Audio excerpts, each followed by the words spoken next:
Tonight, when will they learn? 1 month on, how mobile phone detection cameras are raking it in. Also, a high-profile cancer patient slams the shock closure of a Western Suburbs oncology unit. Why South Aussies think our police commissioner should be named Australian of the Year. The Adelaide brew rescuer who sent social media into a spin. And only on 7, gun power recruit Joe Richards tells why he flew the magpie's nest. Live from Adelaide, 7 News with Rosanna Mangiarelli and Will Goodings. Good evening. They've only been on for a month, but Adelaide's mobile phone detection cameras have already raked in almost $7 million. Let's go live to Hannah Ford. Hannah, a staggering number of repeat offenders are paying a very high price. That's right, Will. Despite a clear warning from police, the message certainly isn't being driven home, with more than 10,000 motorists snapped doing the wrong thing. One driver was even caught using a phone with a dog sitting on their lap. Others can be seen juggling a bottle of beer and eating fast food, all while illegally on the phone. In the first 4 weeks of the cameras switching on, the government has raked in close to $7 million in fines. And if that rate continues, the coffers will sell by more than $80 million in the first year, especially if motorists continue repeat offending. 80 drivers were busted at least 4 times in 1 month, one a whopping 15 times. That's $10,000 worth of fines and a loss of licence. The new data shows the north-south motorway camera is pulling in the most detections, followed by Torrensville, Darlington and Hindmarsh. These latest figures are down on the 30,000 warning letters sent out during that first month of the trial back in July, and police are hoping this trend will continue if drivers continue to learn this lesson the hard way. Will. All right, thank you for that, Hannah. High-profile cancer patient Kelly Finlayson says she's been left mind-boggled by the sudden closure of her Western Suburbs oncology unit. She's told 7 News her heart breaks for the nurses who've lost their jobs and for her fellow patients who are left in limbo. The oncology unit at Western Hospital is small but mighty and has improved the quality of life for many, including bowel cancer patient Kelly Finlayson. It's like another little family, which is so weird to think that I've got like that connection with medical staff. Not only the staff but the other patients as well. You just get to know everyone really well. It's lovely. Josie Kelsch was receiving treatment for breast cancer yesterday when she heard the news. I came back after lunch to have a blood transfusion and the mood had drastically changed. The hospital was put into administration earlier this year. Most of its services will be taken on by a new provider, but the separate sale of the oncology unit fell through, leaving 12 staff without a job. Seeing that they're now without jobs is just like, I'm just shook, yeah. The oncology unit will close its doors next Thursday. Until then, it's business as usual. After that, patients will be transferred to another hospital, but hope that some things, at least, will stay the same. I feel like I don't want to repeat myself again with a new oncologist who I might not even get along with. The government's confident the unit's closure is unlikely to put pressure on the already crowded public system. We aren't expecting that these patients will fall back onto the public system. As you'd be aware, of course, there are many private oncology health service providers. Lauren Rose, 7 News. The state's top cop admits he thought someone might be playing a trick on him when he learned he'd been nominated for Australian of the Year. Grant Stevens has been recognised for using personal tragedy to advocate for change, but says his wife Emma deserves much of the credit. Humble. To be nominated like this is certainly something I would never have expected. Honoured. I've been nominated along with a professor, a rocket scientist and a doctor who does cancer research. So, you know, that's fairly high-level company. Selfless to a flaw. A huge amount of that credit goes to Emma. She's the strong one of the two of us.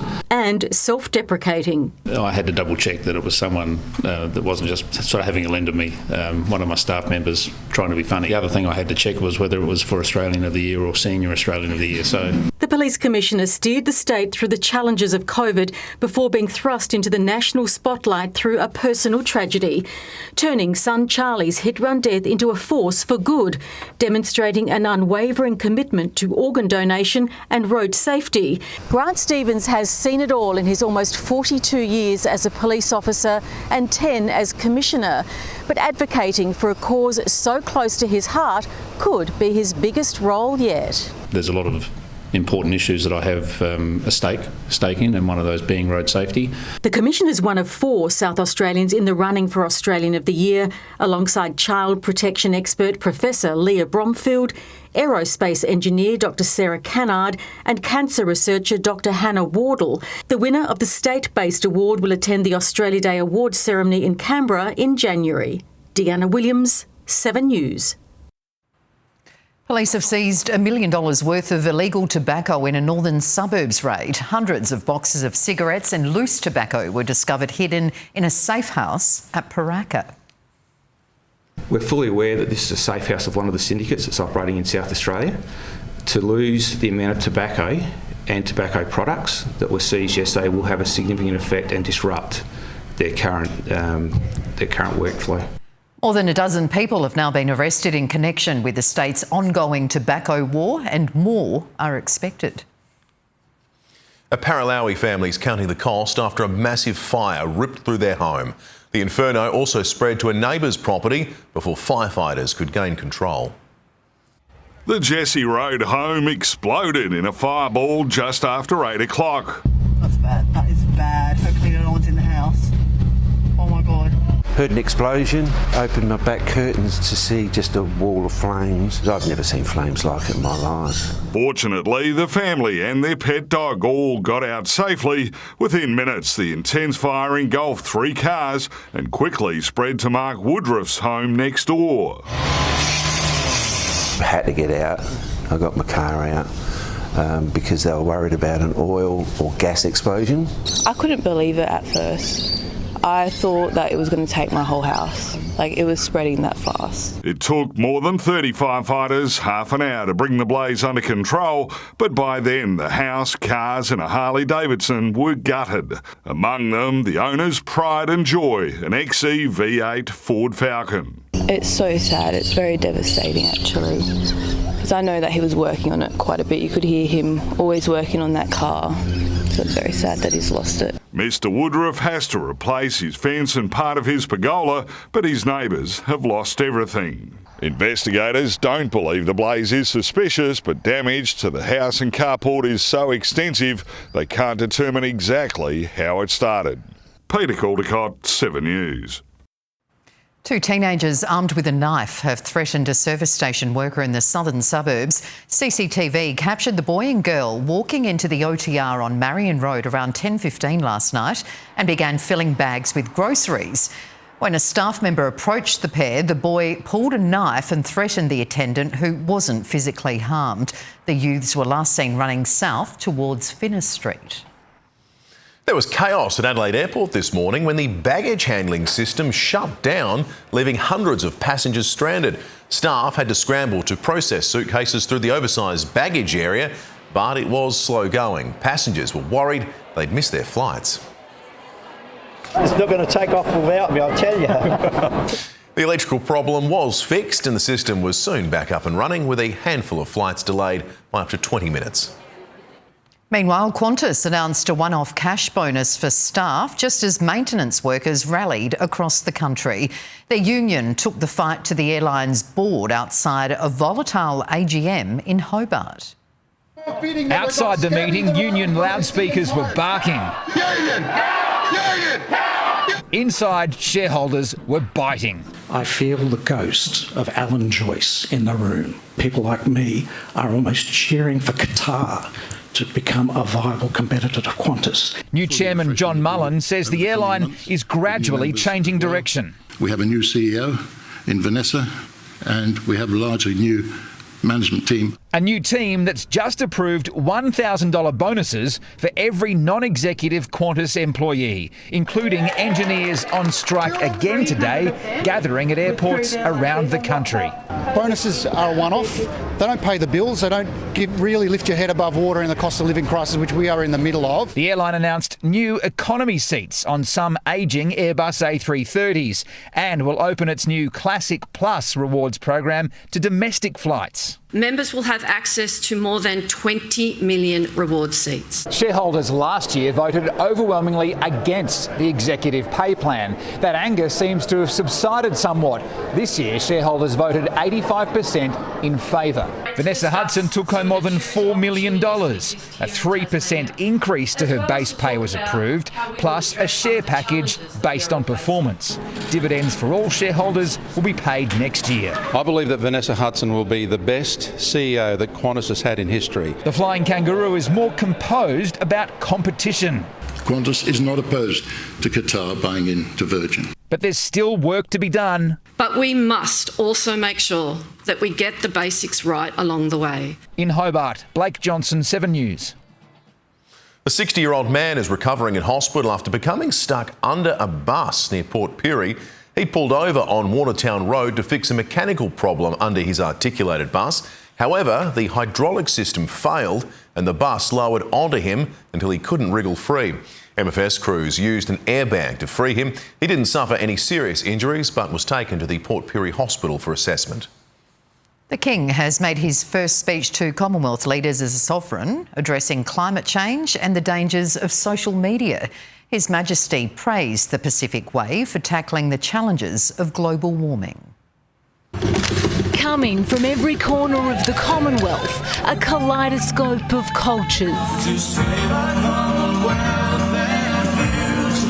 King Charles in his element, preparing to address these leaders for the first time as sovereign. The Commonwealth mattered a great deal to my dear mother, the late Queen. His Majesty warning of the dangers of social media and artificial intelligence, labelling climate change an existential threat. Lives, livelihoods and human rights are at risk across the Commonwealth. The King of the Climate, out planting trees. Well, perhaps every now and then you can send me a photograph so I can see what's happening to it. And exploring the King's Garden. It must be very warm inside. As Anthony Albanese rejects criticism from Pacific leaders, Australia is not doing enough to combat climate change. In most parts of the world, with very few exceptions, climate change is above politics. Meeting regional friends. Thank you for making the time to come. And the UK's new Prime Minister, Sir Keir Starmer. We've got a good, strong, shared history together. Out here, connection to Commonwealth is obvious. Pacific leaders relying on old friendships to combat today's climate problems. This is a family. Together we are wiser, stronger, and more able to respond to the demands of our time. In Apia, Isabel Mullen, 7 News. Peace talks will resume in Qatar this weekend with renewed hope of a ceasefire in Gaza. The US is telling Israel's Prime Minister its objective has been achieved with the assassination of Hamas leader Yahya Sinwar. More young victims carried into hospital after another attack in Gaza. Again, Israeli bombs struck a refugee camp housed in a school. Again, innocent lives were lost. At least 17 people killed, 13 of them children. We were just in here and the rocket hit. We don't know who's alive and who's dead. I can't talk now. I need to look for my children. And again, Israel claimed its target was a Hamas command centre. It's these recurring scenes that have so many desperately hoping for a ceasefire, hopes that have renewed. This is a moment to work to end this war. US Secretary of State Antony Blinken arriving in Doha, attempting to re-spark ceasefire talks, the first attempt since the killing of Hamas leader Yahya Sinwar. Israel has accomplished the strategic goals that it set out for itself, effectively dismantling the military organization of Hamas. And signs are promising. Hamas officials in Egypt expressing a readiness to stop the fighting. The Israeli Prime Minister responding, welcoming the readiness to advance a deal for the release of the hostages. Talks this weekend now vital for an end of the regional conflict and the future of those whose lives are at stake. In London, Joel Dry, 7 News. An elderly couple's been killed when a truck smashed through a paddock and into their house in Victoria's southwest. The driver veered off the Princes Highway this morning. Dairy farmers Jim and Carmel Madden couldn't be saved. It's been a huge, sad, horrible day for the town. Community-minded people have been, anything that goes on here, he's been a part and she's been a part of. 70-year-old truck driver who wasn't seriously injured is assisting police from his hospital bed. A new tribute to Shane Warne has been unveiled in Melbourne. A stand has been refurbished and renamed in his honour at Junction Oval, the home of the St Kilda Cricket Club, where his career began. For the Spin Legend's family, it was a bittersweet celebration. It's just incredible. I just think the sun's shining, so Dad's clearly doesn't want to miss out, so he's here in spirit. Warne started playing there as a teenager in 1984. Lovely tribute. Let's check in with Soda now. What's coming up in sport? Well, guys, another piece of the Powers forward puzzle is in place. We're going to catch up with the former Magpie, who's building up to get ready for his arrival at Alberton. The Crows face a huge test for their premiership credentials tonight. We're going to head to the parade for the final word ahead of their Kangas clash. And the SA skipper banging the selectors' door down for a baggy green. All the highlights and plenty more coming up in sport soon. All right, we'll see you then, Soda. A new virus testing lab in Erbray will help local tomato growers sell their produce interstate. The details next. Also, rock and roll legend Bruce Springsteen's election message to Americans. A Southern Beaches swimmer saves a kangaroo caught on the hop in the surf. And later, the Aussie medical breakthrough which could revolutionise burns treatment.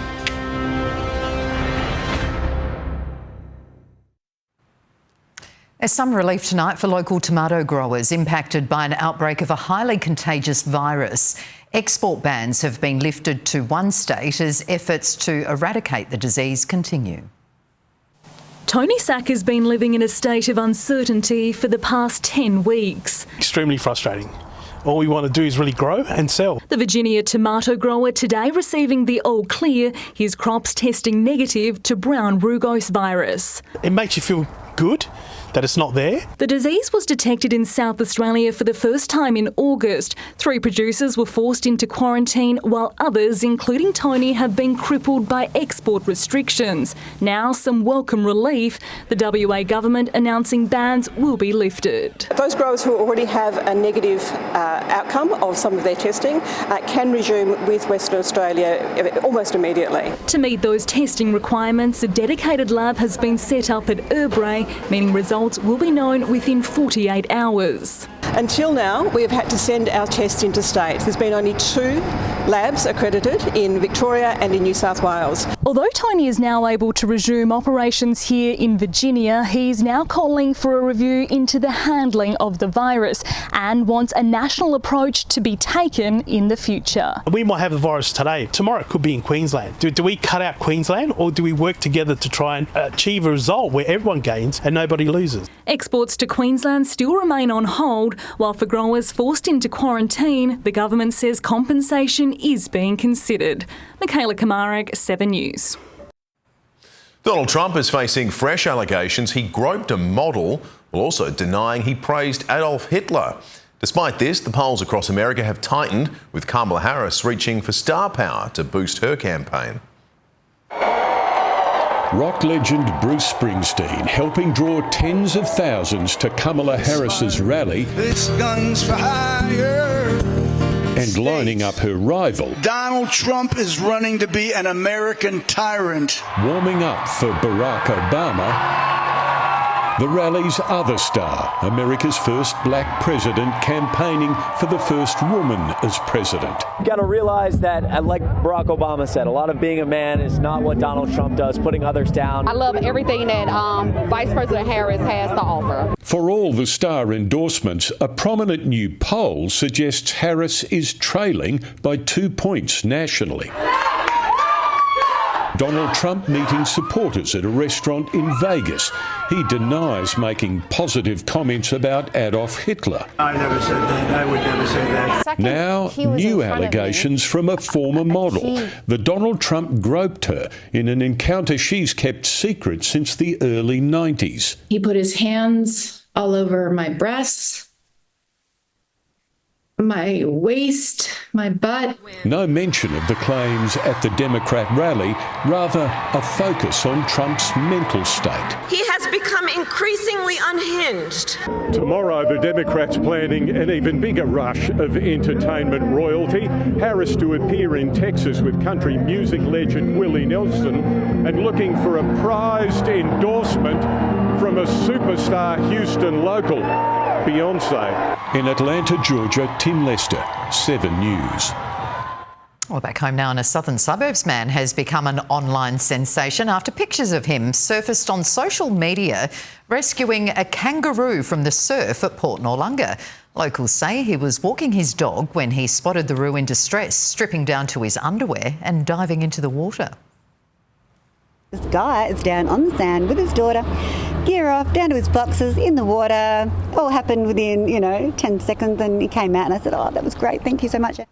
Skippy was eventually ushered to safety and quickly hopped off back to the mainland.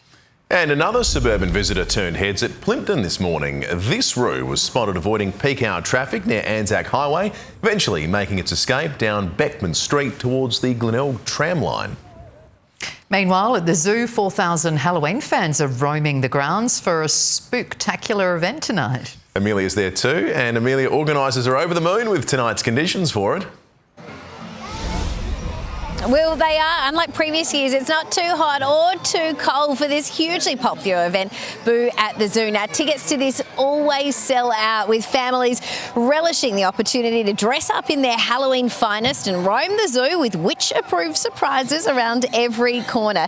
There's entertainment for the kids too, and trick-or-treat stations, so families can sample some of SA's finest locally made snacks along the way. And even the giraffes have been out and about behind us here, checking out some of the action tonight too. Now, fine conditions tonight, and we are set to hold on to this fine weather into next week too for Halloween. I'll be back with a look at the week's weather ahead a little later, guys.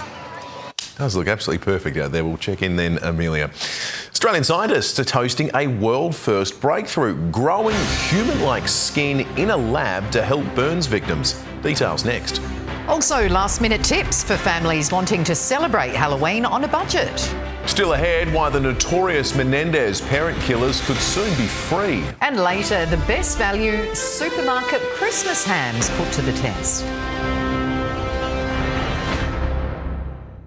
Painful skin grafts for patients suffering serious burns could soon be a thing of the past, thanks to a world-first breakthrough.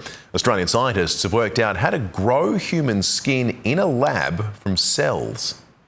After 150 years of trying, a breakthrough for patients with critical burns. The holy grail in burn surgery. Artificial skin, bioengineered from human cells, grown in a lab. Take a very small sample of skin, a biopsy. The technique, pioneered by scientists from the Alfred Hospital and Monash University, replicates the skin's top layers. We grow those cell populations and put them together with a scaffold to make a mature skin. Within a month, the tissue grows to 100 times its original size, from that of a coin to a sheet, ready for transplant. We've treated a child and one adult with the engineered skin. Within a week, new blood vessels formed and the artificial skin became part of their bodies.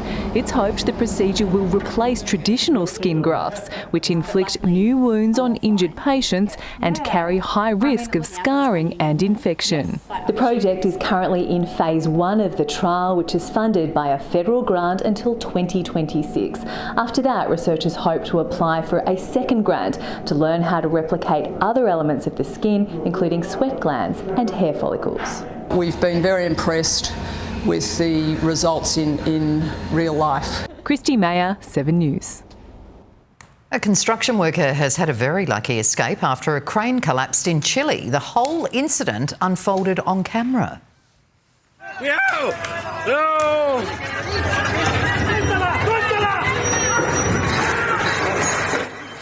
The worker jumped from cabin just as the heavy machine began to topple. Thankfully, there were no reports of injury. Passengers and crew at a Florida airport have had a bit of a fright when a huge alligator waddled across the tarmac. Look how big that thing is, dude. That is a, 10-foot gator? Airport staff attempted to move the seemingly relaxed reptile on, although it seems he was happy to find his own way home. Well, Halloween is casting its spooky spell over Australian households, with 1 in 5 families embracing the scary season.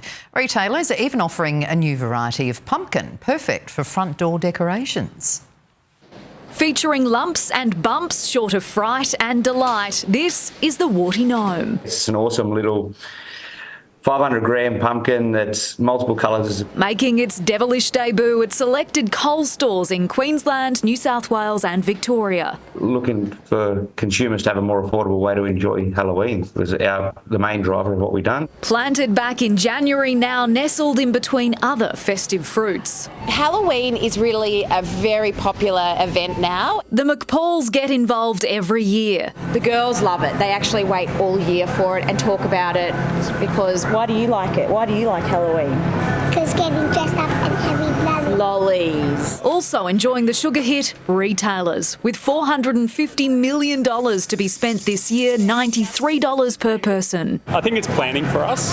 So Mel's already got costumes, looking out for specials early on. Which there are plenty of. There's 50% off our share packs from great brands like Cadbury, we've got Mars and Kit Kats. Because we're independently owned, often you'll find in store some fantastic, unique products. As more Aussies embrace Halloween, supermarkets are increasing their spooky stock. The Warty Gnome is flying off the shelves. It's a great opportunity to support Aussie suppliers and be the talk of the trick-or-treat trail. Georgia Holland, 7 News. A Victorian teenager has given his friends a night to remember, convincing DJ duo Peking Duck to play at his school formal after party. Yeah, it was amazing. Everything and more. It was just sensational. The guys just put on the best show. The 15-year-old sent the pair a letter but never thought they'd actually do it. That's a hell of an after party. I know, worth a try, hey? Unbelievable. Did well. Well, freedom's in sight for the Menendez brothers after US prosecutors said the parent killers had paid their dues. Those details next. Also, from controversial Olympian to glamorous cover model. What's next for Raygun? And later, your guide to this year's best and tastiest supermarket hams.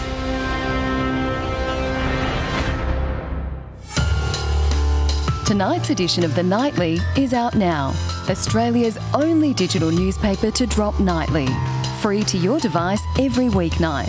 Spend your night wisely at thenightly.com.au. After more than 30 years behind bars, notorious killers, the Menendez brothers, could walk free.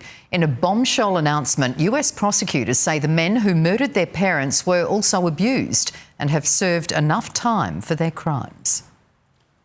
Serving life without parole, the Menendez brothers now have a new path to freedom. I believe that they have paid their debt to society. Flanked by members of the Menendez family, the Los Angeles District Attorney announced he'll recommend a court re-sentence the brothers with the possibility of immediate parole. There is no excuse for murder, but I understand also how sometimes people get desperate. That decision based on new evidence that backs the brothers' long-held claim they shot their parents because their father sexually abused them. It is a recognition of the abuse my cousins endured. At the time, prosecutors argued the slayings were driven by greed, the brothers set to inherit millions. The DA today confirming some, even within his own office, still hold that view. A judge will make the final call. Very, very hopeful that we get them released. If that happens, they're walking into newfound fame. Eric and I killed our parents together, so I'd say that makes us pretty close. A Netflix drama series catapulted their case back into the spotlight. Combined with documentaries, their story is now known around the world. The next chapter to play out in a court hearing expected to take place next month. In Los Angeles, Smiley Hogan, 7 News.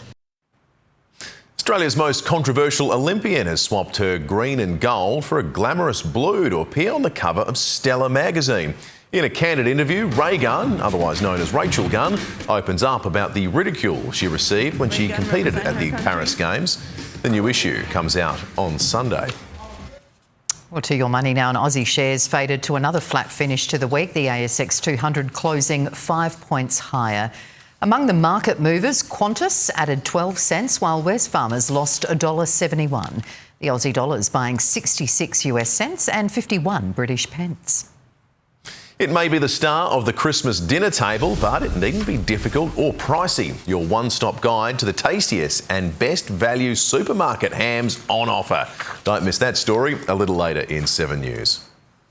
Now, for the second weekend running, the Bend Motorsport Park is about to roar to life. Just a week after hosting the Spring Nationals drag event, the venue's welcoming thousands of rev heads for the inaugural Bend Classic. The three-day event includes a rodeo, country music festival and classic car race, with more than 2,000 fans setting up camp for the weekend. Huge. Sensational. Well, it's time for sport now. So the Powers forward line's starting to take shape. Recruits are getting ready to fire them into a grand final, maybe. Can we get a little optimistic early? Why not? Yes, we can. Hasn't started. Also coming up, we're going to head to the parade to get the final word on tonight's big AFLW clash between the Crows and Kangas. The 36ers have suffered a last-minute blow as they prepare to tackle the Taipans tonight. And SA's skipper nails another audition for the vacant opener spot in the Aussie Test team. Hello again. Port Adelaide recruit Joe Richards says his new 3-year deal is reward for hard work. The 24-year-old arrives with just 9 games to his name, but he's been told that he's part of the Powers' forward line of the future. It's been a rapid rise for Joe Richards. Having not played an AFL game this time last year, the 24-year-old has gone from strength to strength. I got to the end of last year and didn't know where my footy sat, and a few little doubts creep in, but the last 12 months has worked out really well. So well, he was named Collingwood's Young Player of the Year, and the coach made an impassioned plea for him to stay. Joey Richards, real smart young player. We're excited for what he can be in Collingwood jumper for years to come. Yeah, well, at that point I hadn't made a decision yet, so it was... it sort of made me lean towards Collingwood a little bit more. But the Power coach would have a say of his own. The sort of first meeting him, he's a pretty down-to-earth guy and someone that you want to play for. And that's what he'll do after his requested trade to Alberton was granted, sold on the promise of greater opportunity in a young forward line. And that was, a little bit of their pitch to me was, you're not only there just for sort of next year and then they might drop off. It's like, they're going to be there for a while up the top. Working out at his mate Christian Woodford's gym in Melbourne today, he'll soon be in a very different setting. I've spent a couple of weekends in Adelaide, but apart from that, haven't spent a lot of time there. That's about to change too after penning a 3-year deal at the Power. To get a 3-year deal is definitely, I guess it's good reward for effort over the last few years. Josh Money, 7 News. In the AFLW, the Crows are looking to lock up a top 4 spot tonight against the Kangaroos at Norwood. Adelaide assistant coach Jack Madgen is with Seven's Emily Beaton. Thanks, Soda. Jack, it's going to be a massive game tonight. What's been the focus this week? I think just play the way that we want to play. Obviously, 2v3. Doc just had his meeting before. Just want to be fierce and embrace the challenge, embrace the contest, because it's like you said, it's going to be a great game. They're really strong defensively, like you. Is that where you think it's going to be won or lost defensively, or their midfield as well? Yeah, they are a great defensive side, and so are we. And hopefully the forwards can get on the scoreboard. I'm the forwards coach, so hopefully we can kick a score for us to win. But we've looked at them and we've worked on some things this week to hopefully not manipulate their defence, but go back at them as well when we've got the footy. Thanks so much. Good luck for the game. No worries. Cheers. Thanks, Soda. Good on you, Em. Have a great night there. Now, the Adelaide 36ers are gunning for their 5th win of the season tonight against the Taipans at the Entertainment Centre next door. Isaac Humphries is laid out with a calf issue. Seven's Andrew Hayes is with skipper DJ Vasiljevic. Thank you very much, Soda. DJ, excellent form, 4 of the last 5. You guys must be feeling like you're genuinely finding your flow. Yeah, I still was trying to identify the identity we are, but again, it's just rolling slowly. We're getting these wins on the board. Last week was scrappy, but again, you're allowed a couple of those during the season. That's how Tassie play their game. But we're happy where we're at, but we're still not satisfied because, again, it's only 7 games in. When you re-signed last year, you mentioned it's nice to be somewhere where you're loved. You guys are on fire. sold out arenas every time you play here. Must be pretty good. Hell yeah, I mean, I said this when I signed, why wouldn't I want to be here? Like, it's a great city. I feel loved. I feel wanted. Montrezl Harrell commits for the rest of the year, and he goes out and says, he feels loved as well. So Adelaide's a really, really good place to play, but also a great place to live. DJ, appreciate your time. Good luck tonight. No, I appreciate it, mate. Thank you very much. Another sold-out arena as well, Soda. Should be great, Hazy. Thanks. Have a great night there as well. Now, the WBBL returns for its 10th season this weekend. The Strikers kick things off against the Heat in a grand final rematch on Sunday Arvo at Adelaide Oval. Honey Howes in Rundle Mall with Strikers quick Darcy Brown. Thanks, Soda. Darcy, how eager are you to start this season? Yeah, super excited. WBBL is always the best time of year for us, and obviously playing with such a fun group of girls is always good fun. So really keen to get into it. Grand final rematch on Sunday to kick it all off. Yeah, that's always a really good battle between us and the Heat. There's a bit of a rivalry that's been around for a while now. So it'll be a tough match, but good fun. You've accomplished back-to-back premierships. How are the talks going about going for a three-peat? Obviously there's a bit of noise around, but we're sort of just trying to take each game as it comes, because you can't really look too far forward. Fingers crossed we get through. It's always a tough comp though, so we'll see. Thanks, Darcy. Good luck on Sunday. And of course, Soda, that match will be live and free here on the 7 Network. Yeah, brilliant. Look forward to that, honey. Thank you. Now, SA skipper Nathan McSweeney is banging down the selector's door after another successful audition for that vacant opening spot in the Test team. He smacked a ton in today's one-dayer against Queensland. Might beat the man in the deep. It's going to go for 4, and that brings up Nathan McSweeney's 100. He finished with 137 off 131 balls. Unfortunately, though, SA was thrashed by 9 wickets. And on the eve of the season, Reds coach Carl Viet has expressed concerns over a lack of investment in his playing group. Look, we have to make do with what we're producing here, and I'm happy to be doing that. But our expectation has to be in line with that. United is looking to return to the finals after finishing a disappointing 8th last season. And finally, our one to watch is at Morphettville tomorrow, race 6, number 5, Zagana. Good luck with that. That is our sport. The Crows and Roos on 7, mate, tonight after news. We've been everywhere today. It's been great, hasn't it? Everyone's out and about. Plenty of sport on. Big, important game on next too. Massive. Good on you, Soda. Well, it's 2 months until the big day, but shoppers don't need to wait until the festive season for a taste of a Christmas staple. Now, hams have already hit supermarket shelves. We've helped find the best in both taste and value. It might only be October, but the major supermarkets can't help but get into the Christmas spirit a little early. It's never too early to pick up a ham, and that's actually why we launched it so early. We're going to sell about 3 million kilos of hams this year, so we're really proud and excited. This year, Woolworths, Coles and IGA have all price matched their Australian-made half-leg ham at $8 a kilo, while at Aldi, hams won't hit the shelves until November. I mean, $8 a kilo is last year's price, and so really important that we hold that. We know that Aussies are doing it tough. But what about taste? What you're looking for is just texture and flavour. Also a bit of moisture. The perfect ham has a great balance of smoke and salt. We smoke it with beechwood, a really lovely, beautiful flavour, not too heavy, not too strong. We've got an amazing process. The guy that looks after our ham has been doing it for 25 years. That's a nice soft ham, that one. Tastes like Christmas. It is a dad. While many of us think of ham as the star of the Christmas show, these hams are much more than a one-day wonder, with many shoppers taking advantage of ham season well before the big day. Great for that sort of last-minute dinner. We're still in the full swing with the school year. It's great on school lunches. Oh, you can't beat ham. Amy Clements, 7 News. Yummo. Well, state opera singers have brightened the day of weary travellers at Adelaide Airport with an impromptu performance. That's next. And in the forecast, we've got warmer weather just in time for the weekend. I'll be back with all the details live from Adelaide Zoo up next.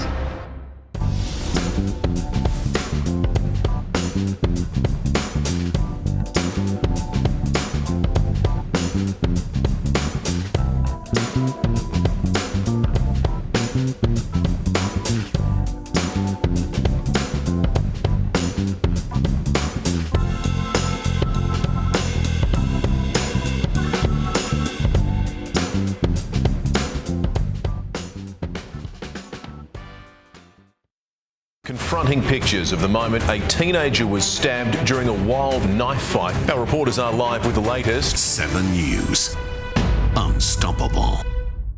Well, time for more on the weather now, and Amelia joins us again from the zoo. Where you've got a freaky Friday forecast for us ahead of Halloween next week, Amelia.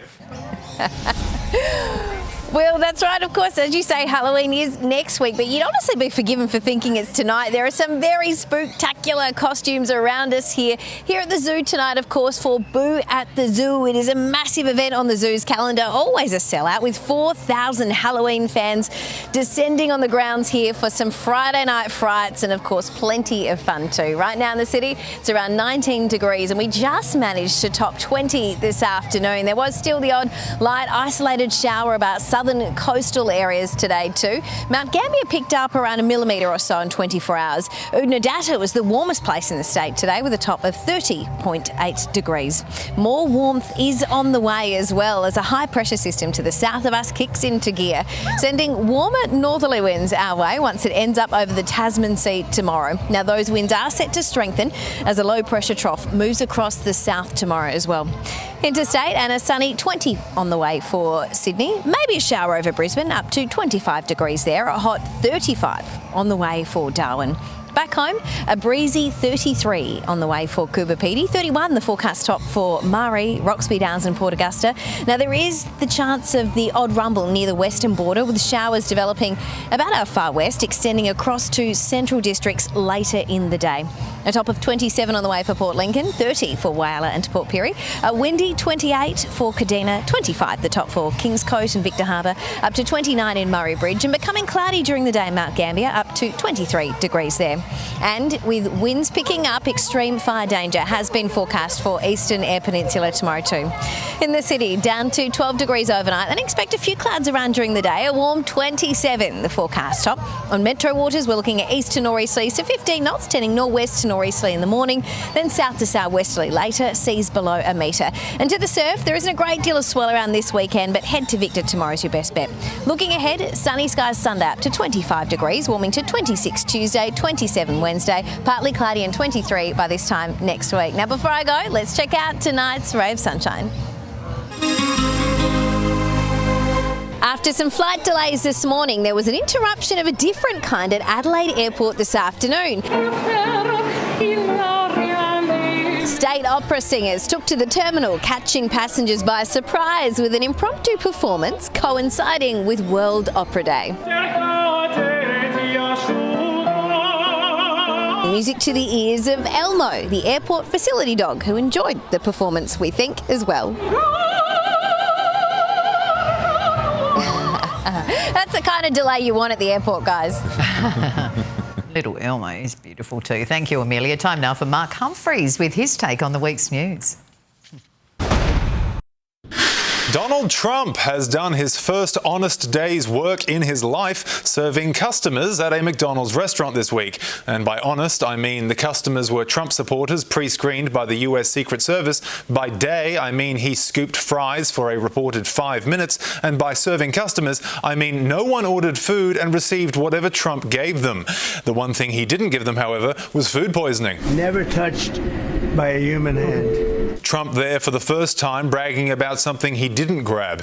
His work experience didn't end there, though, as Trump spent 15 minutes manning the drive-through window. And I do mean manning. What a beautiful woman. It's like the perfect looking person. Russian President Vladimir Putin is also fond of window jobs, but he usually gets someone else to do it.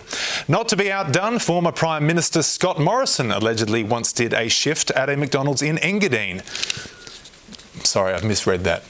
But if scooping fries isn't enough to win Americans over, they'll surely be impressed by Trump's insightful anecdote about golfing legend Arnold Palmer. He took showers with the other pros. They came out of there, they said, oh my God, that's unbelievable. Incidentally, an Arnold Palmer is also the name of a non-alcoholic drink, so it's not technically a cocktail, but that story certainly is. Senator Lydia Thorpe declared this week that she pledged allegiance not to the Queen's heirs, but to the Queen's hairs. Okay. Her comments followed her interruption of the King and Queen's visit to Parliament House, where she delivered whatever the opposite of a welcome to country is. Peter Dutton condemned the action, which is unusual because he's usually more chipper. But Senator Thorpe wasn't the only critic who confronted the King this week. Peter Dutton is yet to comment. The royal tour has now ended, but will continue to loom large on some teacups or something. Donald Trump's former Chief of Staff, John Kelly, has called Trump a fascist, causing a dramatic swing in the polls to Kamala Harris. In the fantasy land I retreat to in my mind when it all gets too much. The Menendez brothers have been recommended for resentencing over the 1989 murder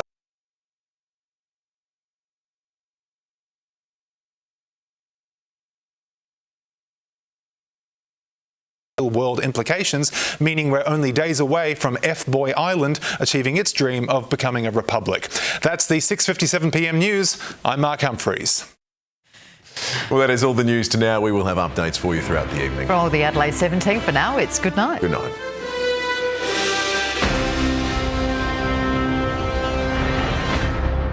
The 7 News app will give you the news you want every minute of every day, including breaking news alerts. Download the 7 News app now.